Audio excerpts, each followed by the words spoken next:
Okay, so now we've got the LetterBot all wired up, the doorbell's connected, the micro switch is connected, you've got the relay hooked up to the existing doorbell, and just here I've got my Nexus 5 and LG G Watch, so you can see the notifications, and just so you can see there's no wires there connected between the two.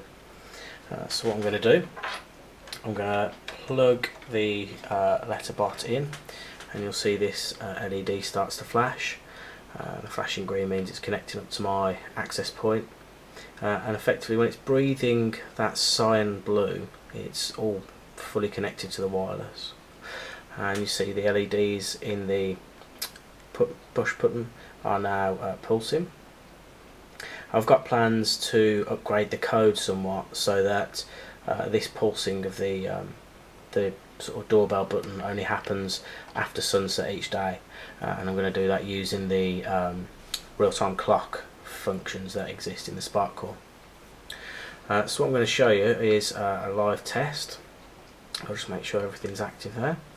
So if we press the doorbell, what you should hear is the standard wireless doorbell, the phone go off, and also you should see the notification on the watch.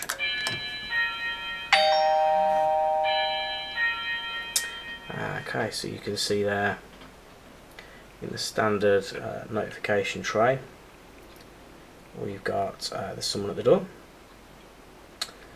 on the phone, and so that was instantly pushed over to the watch.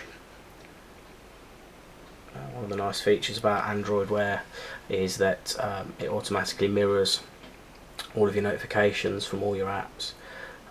So I think that's probably blowing the camera out a little bit, but you get the idea. You see there's a door, sort of a bell picture in the background, and it says someone's pressed the door, someone's at the door.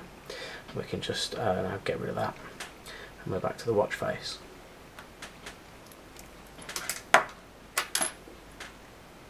The other thing, of course, to test is the micro switch for receiving post. So if I just press that, you hear there's the same sound coming out the Nexus 5, and you can see that the notification has appeared now on the watch. I'll get that to focus again.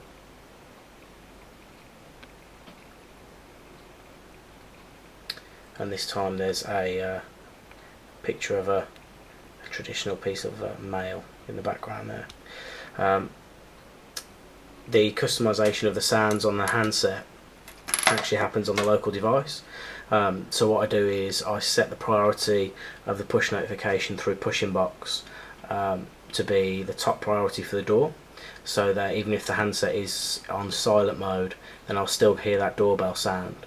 And it's always a doorbell because that's the priority sound, whereas the letterbox is a lower priority, so you can set the lower priority sound to be different. So I just need to make that back to the default, so it's noticeable between the two. But what you can see here, if I show you my notification screen, you see the mail is here. There we go. So that's the functionality of the LetterBot. Please feel free to comment below. Let me know what you think, and if you want to see the code, it's all shared on Hackster.